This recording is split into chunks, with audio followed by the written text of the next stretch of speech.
I am an adult. I'm 28, but I still am allowed to play. And I'm allowed to make mistakes, and I'm allowed to laugh, and like I'm allowed to experience the world in an unconventional way, whether that looks like crawling around on the ground or being upside down or grabbing onto something and pulling myself up. And I want that to be reflected in my writing too. That was Sara Lessman. We're going to be talking to her in depth. My name's Daniel Sperry. So I discovered Sara about 6 months ago. She lives in London, England. She works for a company called GMB. She's a wonderful fitness trainer. My goal has been to get a freestanding handstand. And I discovered as I got to know her that she's a wonderful writer and actress as well. So we're going to go in depth into her story on this episode of Making a Beautiful Now. So I came back to London in January of this year. I was originally here studying for my MFA, for my master's degree in acting. I've recently come back on a new visa, which is a graduate entrepreneurship visa. So it's like you get sponsored through the university that you went to, you pitch them a company, and then they say, cool, this sounds like it'll work, come back to the country. So the business idea was basically a physical fitness practice for artists. So looking for links in fitness that fit in with artistry. And right now, I am mostly pursuing those things like sort of separately, because I think that what I'm trying to do is kind of pave like a new path. So that is tricky to like really learn like what I'm trying to say and what I want the company to say and how I even go about doing that. And so I think right now, like the fitness things that I'm doing, I work for GMB, so that's sort of like my full-time gig. Their philosophy has just completely changed the way that I view fitness, and have viewed fitness for a long time. And that's definitely playing a part in what I'm trying to create. I'm also at a CrossFit gym. I work out at a CrossFit gym and I coach there occasionally. And I'm in the middle of trying to put together some workshops, some GMB specific workshops, and then hopefully branch off into just some like experimental workshops that touch on just that, like trying to find the bridging the gap between fitness and artistry. But they'll just be very experimental and again, just trying to figure out like, what do I really want to say and how do I really want to do this?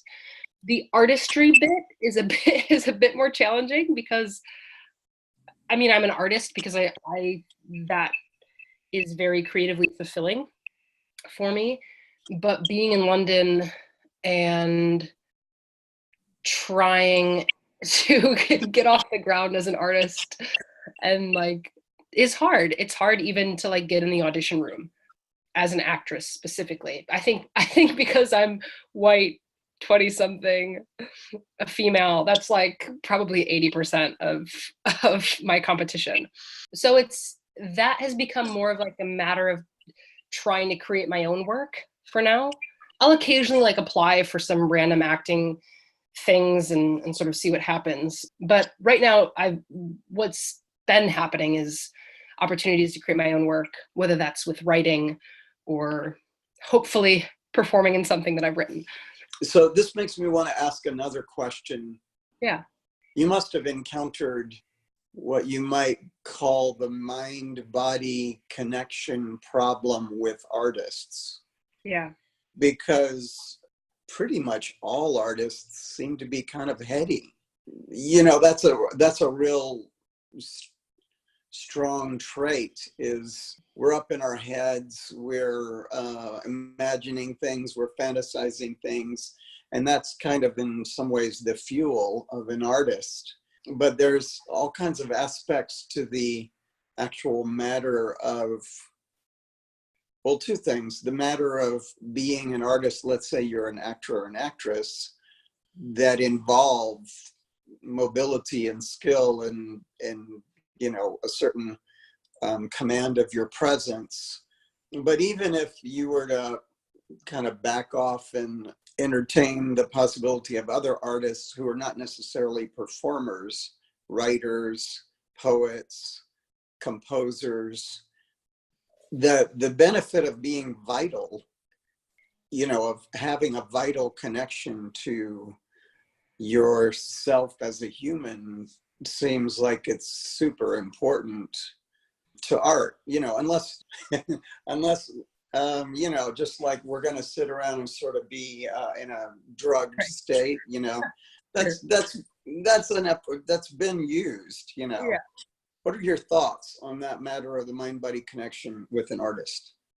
I mean, that's the whole goal of the company, of what is called Stage Monkey at this time. That may change. I'm lucky that I'm in the early stages where I can still change things. So if I look at my own sort of story, I came into acting when I was 21, and so my primary background was as like doing CrossFit and as an athlete and rock climbing. I found that those things transferred over to the stage really well in terms of like picking up choreography, picking up blocking. It's the goal of an actor to sit in the body of their character. And so that mind-body connection is incredibly important, even if it's just to understand this is how I as Sara move through space, but this is how my character needs to move.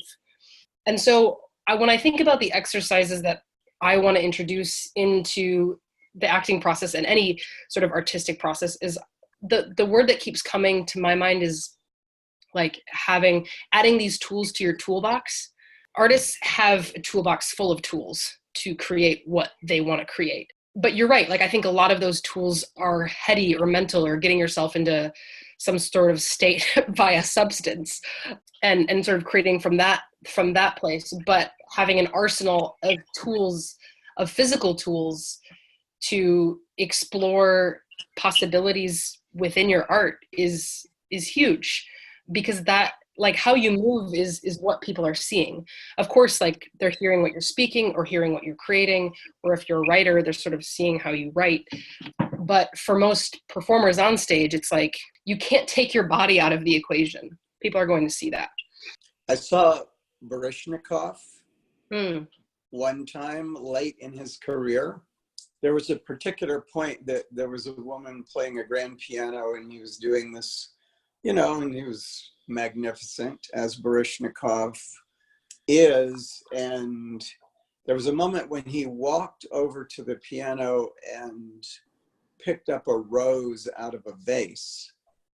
It was an unforgettable moment, because something as simple as that, the way that everything was connected to the whole gesture, made it like the whole thing leapt out at you. Okay, so this guy was moving around the stage and it was beautiful, but all of a sudden there's a moment that it's etched in your memory. Yeah, that's interesting, because that's one of those things that I would see and wonder, did he come up with that in the moment out of a physical impulse, or was that something that he found in the rehearsal room when he was working on the piece? Did he imagine doing that? That to me is also where that mind-body connection is really important, is trusting your physical impulse.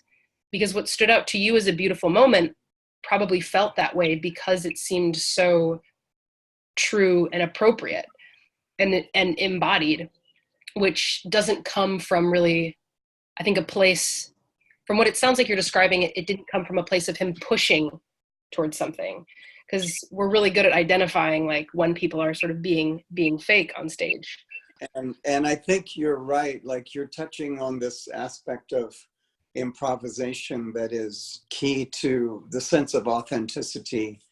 I mean, even if you're acting with lines, that you have the lines down, we've seen these portrayals of a role, you know, by different actors, and realizing they've inhabited that role completely differently based on their presence. Yeah. And I also think, and knowing their knowing their bodies and knowing how they move and knowing, and you can get really granular with it too. And I wrote down awareness, like body awareness, because what happens when you really have a physical practice is you can start to identify where you're strong, like in your workouts, in your fitness practice, and where you're strong in performing. For me, because I have a weightlifting background and a CrossFit background, and I'm in general just like a bit more stocky, when I was on stage, my character's presence was very strong. And I learned at acting school, like about Rudolf Laban and all these efforts that he came up with. And my efforts on stage would be considered thrusty or slashing, which are just very strong and direct movements, which I think has to do with just like what I'm attracted to in the fitness world and where my practice was at that time. And I had a tutor point that out to me, just that I needed to work on finding like this lightness and these more sustained movements. And that was a huge challenge for me. If I had just addressed that on a heady sort of scale, it probably wouldn't have translated over into my being, into my actually like presence on stage. It's actually something that I've needed to sort of switch up in my training and allow myself to work on. Like this whole last couple months, I've been working on handstands, and I was taking a ballet class because I know that I need to work on finding my light space. Like, what does that even feel like? I don't know, because I just sort of stomp around on stage.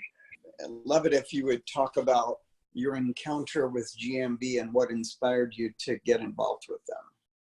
Yeah, I mean, it was kind of by sheer luck. I had a friend tell me about them and just show me some of their stuff, and I ended up purchasing one of their rings courses because that was when I was like in the throes of the CrossFit world and wanting to get my muscle up and all this stuff down.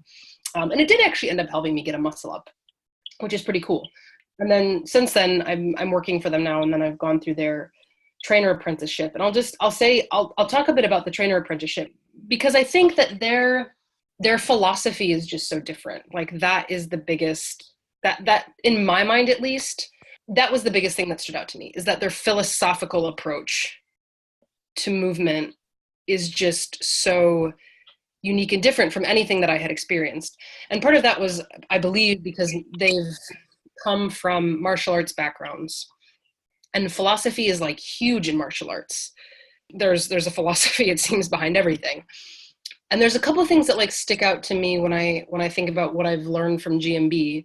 The all-time biggest thing is just like patience. When I was going through the apprenticeship, by the end of the apprenticeship, you have to get a 10-second freestanding handstand.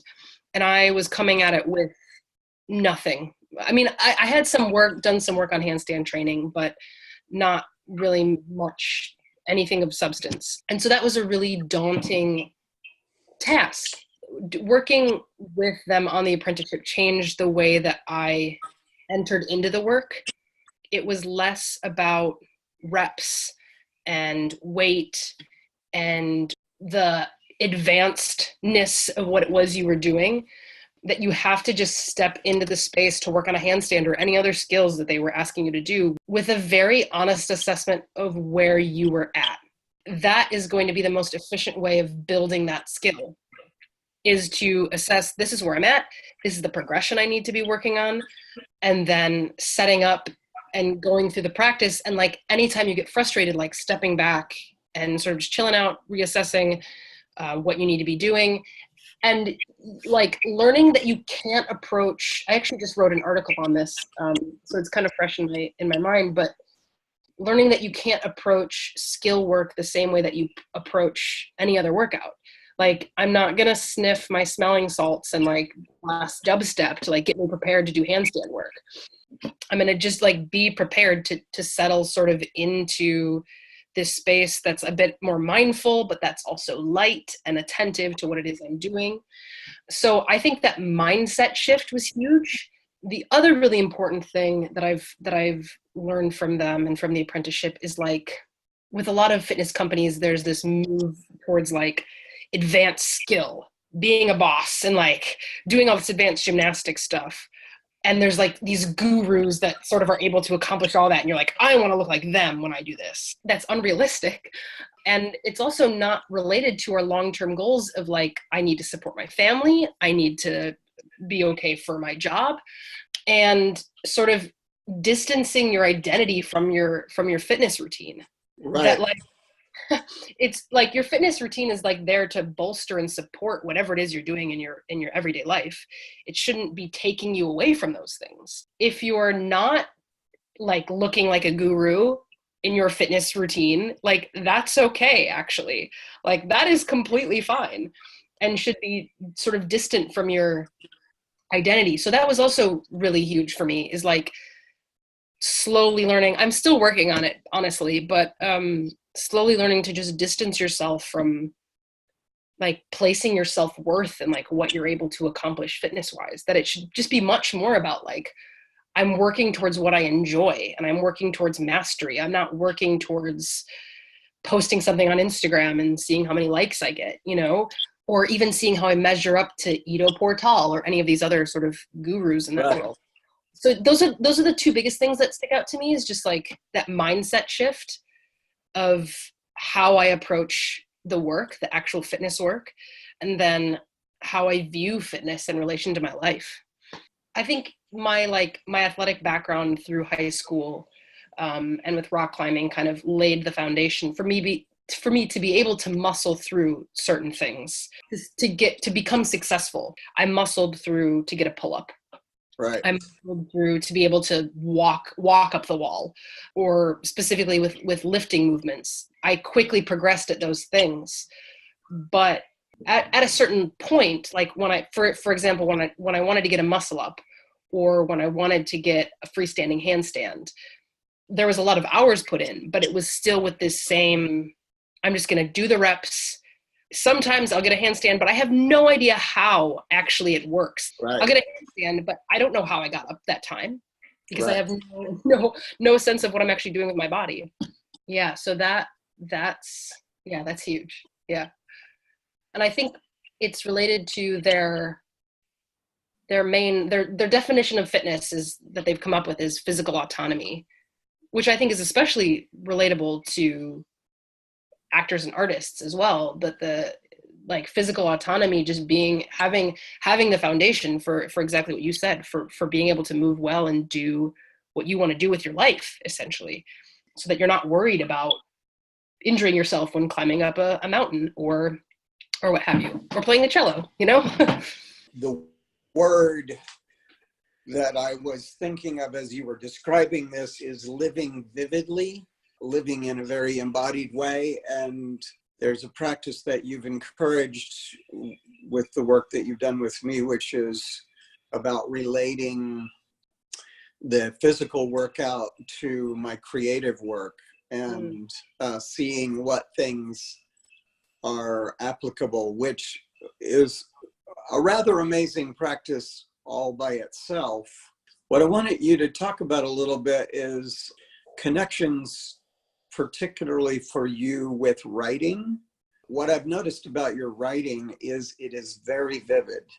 And your writing it seems really physical to me. It's a very charming and strong quality. So I wonder if you could talk a little bit about whether you're aware of, or how you're aware of, the connections that you make between your physical work and your writing work. Well, yeah. Well, first of all, thank you very much. That makes me very happy that you think that. That's a good one, because I've been writing just for a very long time. That was just like, I would say the first creative thing that I sort of ever did was I started writing. And now I've gotten into a habit where it's become a more disciplined practice, because we just talked about the whole like approaching the work with a sort of mindfulness, which I know is a very trendy word right now, but I can't really think of something else to define it. But just like being in the moment and settling down to put in the work. But I also think I guess like, if we're talking about how I would relate my writing practice to my fitness practice, every day is different. right? It's really easy for me to say, well, I'm going to go and do my handstand practice with this sense of mindfulness and this sense of being embodied in the work that I'm doing and understanding what's happening. But that doesn't always happen. And sometimes I get really frustrated. And sometimes I just end up kicking myself up into a handstand. Like today, I actually didn't have a super great session. But I think part of that was because yesterday I did a really long workout. And if I don't really give myself room to appreciate, okay, yesterday I did a really long workout. I didn't really get a lot of great sleep last night. So because I can't hold a handstand for as long as I would like to, it doesn't mean that I've backtracked in my progress. It just means that I'm not having that great of a session.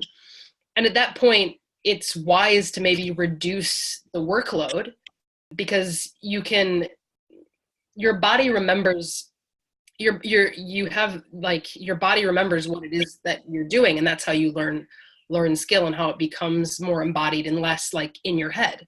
So if you're putting in hours and hours of bad practice, your body is going to remember that. Your body's going to remember the bad practice. It's kind of like that with writing as well, that whatever session that I'm having that day, it could be an amazing session, and I could just like jam out like a really solid paragraph, or two or three or whatever, or it could just be a not so great day and everything feels like a total drag. I think with writing though, I probably have the tendency to sort of push through that, and then the work, either if I push through it, either the work changes and becomes enjoyable, which sometimes also happens in my fitness practice, or I'll push through it and it'll just be miserable for like the entire time frame. I probably at that point should have just said, okay, I've written 3 sentences and that's fine, and I'll just come back to it later. But I also think that movement inspires me. The outdoors in particular inspire me. And if I'm stuck, like I have to go out and see things and feel things, like feel the texture of things and see things with my eyes and like actually notice them instead of just walking by them. Yeah, I mean, I also think like my work in the theater world has changed something in me where I also feel this permission to play. And GMB has helped that exponentially too. Mm-hmm. Like I am an adult. I'm 28, but I still am allowed to play. And I'm allowed to make mistakes, and I'm allowed to laugh, and like I'm allowed to experience the world in an unconventional way, whether that looks like crawling around on the ground or being upside down or grabbing onto something and pulling myself up. And I want that to be reflected in my writing too. Is like it should be playful, because it could be serious at some point, but like I don't know. I think that has allowed me to maybe not take life as seriously as I would have without it, without my theater background, without GMB. And so, yeah, so I think it's sort of a coupling of all 3 of those things. I consider it almost a malady of this time in our culture that we have lost to a large extent the connection to play, or the need to play, or the value of play, because, you know, there's just a huge amount of drudgery and there's a huge amount of pressure, and there's that thing that once you grow up, you know, like you're not supposed to be participating in play other than through certain particular channels, you know, maybe athletic channels or something like that, but not in that super free form, out of the box way, which ironically people love when they see. It's so galvanizing when people see that like on screen, or it's probably one of the reasons why comedy has become so huge in the culture, is because those are folks that are getting out on the edge and playing with ideas and words and feelings that, you know, most people are uncomfortable with. And that, I think, goes right back to what you're saying about just like the time we're living in. Like and I feel it, and I feel like that's another thing to sort of have to combat. Another thing to combat on a daily basis is just like, I'm not doing enough. I need to keep, like, I need to schedule in my workouts. I need to schedule all this in. I need to do, like, which is why I think play is sort of is lacking, and why we don't necessarily feel permission to just go through the process. I heard this great thing, which I think Shaun White said it in an interview with Tim Ferriss, when Tim like asked him what his thoughts were before he went down his routine or whatever, and he said, "Who cares?" Like, which is just, I think for the everyday person, it's like, what? Are you serious? Who cares? Like, but that is so important because it's for him. Like, at the end of the day, it needs to be about him and his mastery over what it is he's choosing to do. Because if it becomes about all these achievements and doing this, you just lose your passion for the thing. How can I retain my passion for movement? How can I retain my passion for writing is like by trying to keep it playful, and then balancing that with how do I actually create something, which is which is terribly difficult, and which is why artists, I think, sometimes feel like I mean, sometimes it is hard to create something and maintain like your passion for that thing, and also try not to get sort of caught up in what it is other people are telling you to do and create. That's a very essential paradox that you're touching on. You know, children learn through play. They learn through creating games and learning the rules to games. And those are all fundamental aspects of even your basic learning of morality, because you want to be able to engage in games with other people, whether you win or lose, and be invited back to play the game. What we're doing in life is entering into a variety of different games. You know, there are rules to the games, and either we like the rules and we want to be in the game, or we don't like the rules so much and we don't want to be in that game, you know.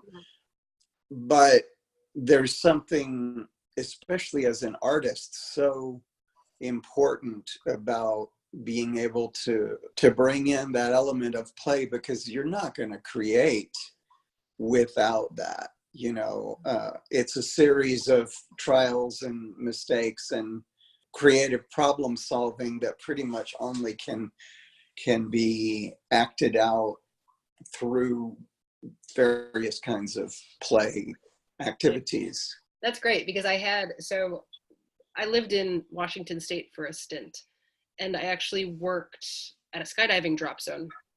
I messaged this skydiving drop zone, and I asked them if I could work at the drop zone doing whatever, just like grunt work, in exchange for jump school. And they miraculously said yes somehow.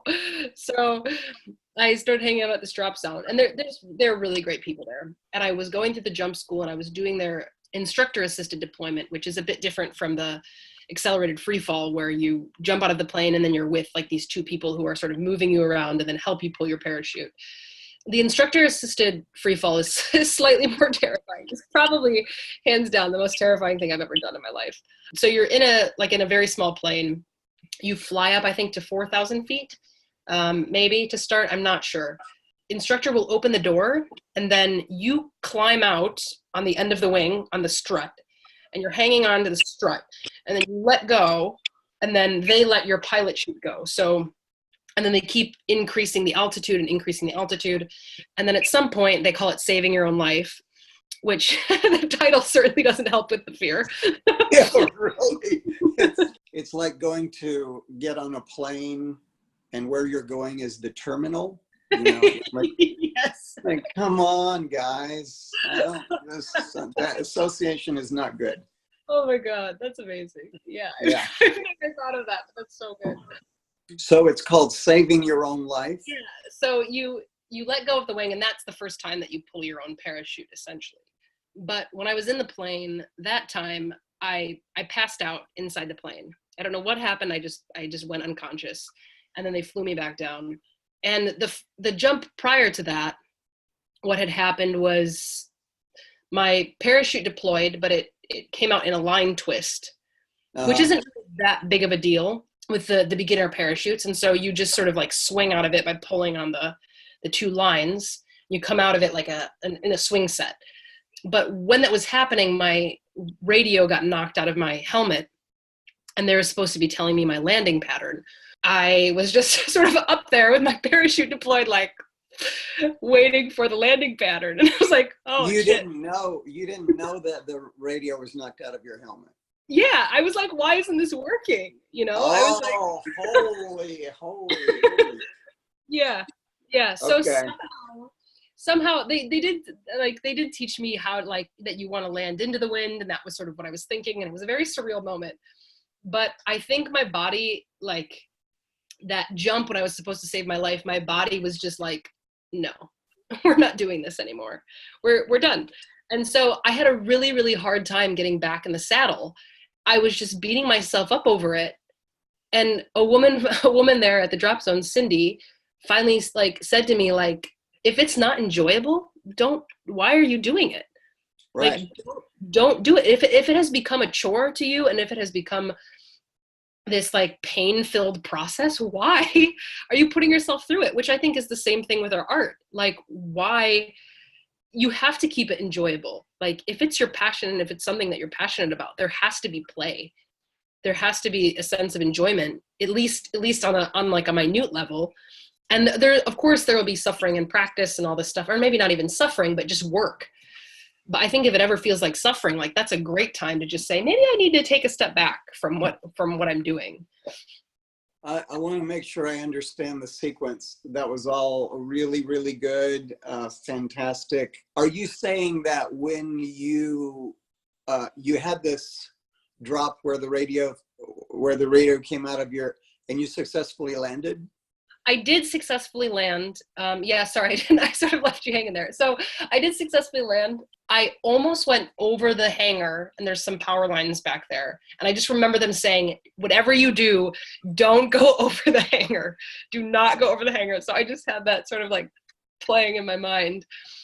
And I ended up landing okay. It was not the smoothest landing, but like all the instructors were like running towards me and yelling at me when to flare, which a flare is when you pull the lines, I can't remember what they're called, but the cells in your parachute sort of expand, which is what slows your parachute down. And if you do that too soon, your parachute will expand and then wait for you to land. And if you're not landing, it will suddenly deflate, and then you'll pick up speed again. You got to do it right at the right time in order to have a decent landing. Totally. Yeah. So I did it early. They were like, don't do that. And then I released it, and then I did it again, and it was fine. It worked well because they give you like pretty large parachutes for the size, like for the weight of your body. But if you get a really small parachute, like, they're very sensitive to all sorts of that stuff. So yeah, I was really lucky, but I think that my body was just so, like, my mind at that point was okay. And I was like, oh, I did it. And I was very shaky. So I think that my body was just like, no. No. Well, so was that before the one where you went unconscious in the plane? Yeah, that was the one immediately before. Okay. So it was a sequence, and it was kind of time for you to be done with that particular activity. Yeah, and I think that maybe at some point I'll come back to it, but it was no longer an enjoyable thing to me. It was no longer like, I was basically like, why am I doing this? Why am I putting myself through the suffering? Because this woman said, you're not any less of a person if this is terrifying to you. Do you have some more time? Can we keep going a little bit? Yeah, totally. Okay, because I want to ask you about courage. First of all, it seems as if perhaps to some extent in your life, you have maybe in a way pushed yourself out on the edge a little bit.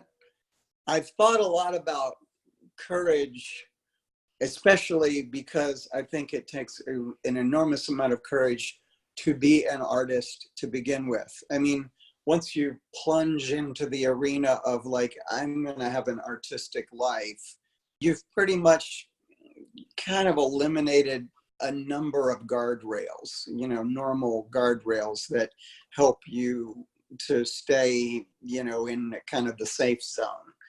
One thing that has been a point that I've reflected on about courage has to do with Alex Honnold's climb of El Capitan, because there's this relationship between competence and courage. If I were to try to free solo El Capitan, that would just be sheer ridiculousness. That wouldn't be courage. That would just be, I'm an idiot.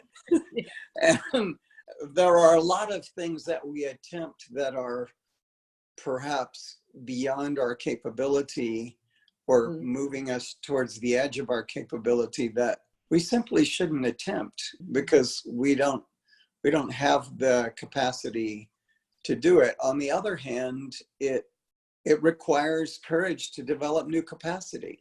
And that whole chapter of your life where you decided, look, I'm going to try doing this thing, seems to be a way that you were kind of exploring your personal capacity. So maybe you can talk about that a little bit. That a lot of people don't like to claim that they have any courage at all. Especially, I've noticed the most courageous people that I know will often say, oh, well, that wasn't courage at all. That was just like, this is something I did, like there were other motivations or something like that. But I feel like courage in general is so discounted. We don't even have any idea how many times leaning into our capacity to be brave really makes a huge difference in our lives. So if you could speak to that, that would be wonderful, because I get the sense that you have already lived a rather courageous life. Oh. I think the best thing that I've heard about courage is, I have no idea where I heard it. I think I may have read it somewhere, that courage is not being afraid. Courage is like being afraid and doing it anyways. Right. So I think when a lot of people say that they're like not courageous, it's probably because they're actually very fearful, but somehow manage to just push through the fear and like step out on that edge. Yeah, which I think is the best definition, because I've been afraid a lot of times in my life. And I think that is something that I'm even managing now, like being in the UK and being uncertain about this visa. But what you say about competency is really important as well, because I think I've become very competent at paperwork, like visa paperwork.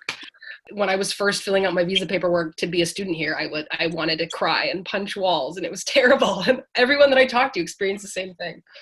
So I think for me, it's probably, I would say that I've probably lived like a bit of an unconventional life. I don't know if I would like to call myself courageous. I think like I should say that I aspire to be courageous. And I think that that's for a number of reasons, or like how I've done those courageous things or seemingly courageous things are for a number of reasons. I think that I'm an optimist, like in that I forget the pain of something easily. And that's sort of been forged with time. Like I heard this great thing that was like, if women remembered like how painful giving birth would be, they would never have another child again. But their bodies just somehow like forget. So that in my mind is a very courageous thing. But I think it's similar to that I just forget somehow. Either that or like what I've gained from that experience outweighs the pain of going through it. I would actually say that like the thing that felt the most courageous to me was when I decided I wanted to do acting and to pursue theater. So I had gone the track of like going to high school, I'm going to college, even though I have no idea what I want to do. And then I had a moment of just absolute panic when I did the math for my student loans. And I was like, oh my God, this is an obscene amount of money. And I'm studying something like communications, and I don't want to be doing this. And at that point I was working for an outdoor agency, like working with teens and youth, and I just wanted to like be a hippie and rock climb and kayak and work with kids. And so I ended up dropping out of school simply because of the financial burden that I had perceived it was causing. I also felt, I just didn't feel fulfilled like living in Washington and just sort of being a hippie. So I ended up going to Singapore for 6 months, which I think was sort of like my courageous the choices that like are courageous that I make are, it's like months and months of I don't know, just like months of sort of kind of thinking through the decision, but then there's like a final moment where I'm like, I'm done thinking about this is stupid, no matter like which way I swing it, I'm never going to get the right answer, so I'm just going to do it. And then I sort of sign myself up for it and pigeonhole myself and force myself to deal with all the doubts and pain and whatever like later. But I've committed to it and I'm doing it, so I'm doing it, and there's no turning back. And I think that that's how the bulk of my creative decisions or my courageous decisions have been made. But anyways, yeah, so I was in Singapore and I was there on a missions trip. And at that point, I had been honestly thinking about going into ministry, shamefully enough, just because I didn't know what else to do. And that I was like, I had been brought up in the church. But then I was in Singapore thinking to myself, like, I just don't enjoy doing this. I just don't enjoy doing ministry like to this that these people are doing that at, and that could be a whole other conversation for a different point maybe. So I was there in Singapore and I just decided like I actually really want to try acting. And I was really nervous even like about what my friends would think, what my family would think, because I have no background in acting. Like I just loved going to the theater. And yeah, so then when I came back, I started just taking classes at the community theater, and I had no intention of going back to school. I just was like, I'm just going to see where this takes me, take classes, audition for things. And the first show that I auditioned for, I ended up getting one of the parts. And the choreographer who I loved was a professor at Carroll University. And I just really loved him. So I was like, I'm just going to take classes there. And then after that, like, they were like, Sarah, you just need like 2 more other credits to graduate.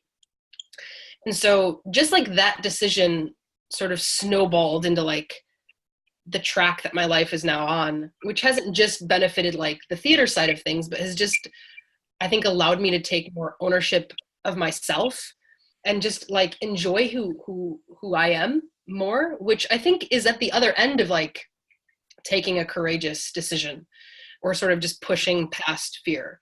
I think all that to say is that I think it's sort of a combination of just sort of making the decision in an instant and learning from past decisions that like there's so many amazing things on the other side of fear. Right. There's so many amazing, like, that is like past all the pain. We're just like so afraid of the pain or the suffering that we might even think it's going to cause when that might not even be the case, that we never get past that first step. And I also think that I tend to be very competitive. So it's kind of funny because I talked with one of my friends who's on the same visa that I'm on. And when we first came to the acting school that we went to in England, they said like, no Americans stay here. No American stays in England because it's too hard. The visa is too difficult. It's impossible to stay here unless you get married or whatever. Right. And so I was like, I don't even know if I want to stay in England, but just because you told me that I can't do it, I'm gonna like figure out a way to do it. So as soon as I got here, I was asking like, how can I stay? I see that impulse in you, the decision that you're gonna sort of go somewhere that somebody hasn't gone before. Yeah. It's a remarkable fact that there's almost no significant things that we ever do in life that we have any idea what kind of price we're going to have to pay for them. And usually if we knew the price, we'd go like, no, I don't think I'm going to do that, you know. But it's interesting that you have identified that there is a certain amount of pain or, you know, struggle associated with the accomplishing of certain things. That's one of the most stark facts of life. It doesn't just kind of get delivered to you. There's certain amounts of sometimes heroic effort that is required to master something or be in a certain place or forge new territory. This has really been wonderful because there's a number of elements in your life journey that are so powerful. The way that you've stepped into things, that piece that you talked about, how you began to choose acting, it's so similar to many stories that I have heard great actors and actresses describe something very, very similar to that. Like, there's no real reason for me to start doing this. It's intriguing. I want to do it. I'm going to start doing it. I'll see what happens. And then, like a whole world opens up. That seems to have been the case for you as well. Yeah, and I've been thinking about that a lot lately, actually, because I've just started reading Ralph Waldo Emerson's piece on self-reliance, which is really good, and I'd highly recommend any artist or anyone to just take a look at it, because basically, as far as I've gotten, he's saying, like, you're the only person who has to live with the decisions that you've made. Really. I mean, there are things that we do that affect other people and have this sort of multiplying effect. But I think specifically related to the things that you don't do or you don't try, like, you're the only person who has to live with that. And if you sort of measure like your accomplishments or what you want to do against like the opinions of other people, it's something that you have to fight and like be vigilant about almost. I think I'd much rather just try to live the opposite and just try to find like those moments where I feel the muses or whoever sort of calling to like, go do this thing, go do acting, even though that has nothing to do with the track that you're currently on, even though you've never indicated you have any interest in this. Like, if you don't pursue it, you're the only person who has to live with that. Well, all those decisions then become foundation stones for you. And so, I mean, if we look at exactly what has transpired for you already, I don't think being able to work with GMB in the capacity that you're working, you have to have some game to do that. That's on the basis of a lot of foundational work. This writing that you're doing is, I think, extraordinary. It's imaginative and, like I say, vivid. There's a kind of a strength and power to it, which is really attractive. And that's saying something, because developing a writing practice and getting anywhere with it is something that just tons of people are struggling with. And to be able to work on the matter of connecting artistry with movement is, I think it's kind of a frontier. I know there's a certain amount of work that has been done in that arena, but you're exploring new territory and you have some good tools with which to do that. So I really appreciate your taking the time to share the chunks of your story, falling out of planes and all this kind of thing. Well, yeah, thank you. Thank you for letting me tell it. It's been really good. Yeah. Yeah, cool.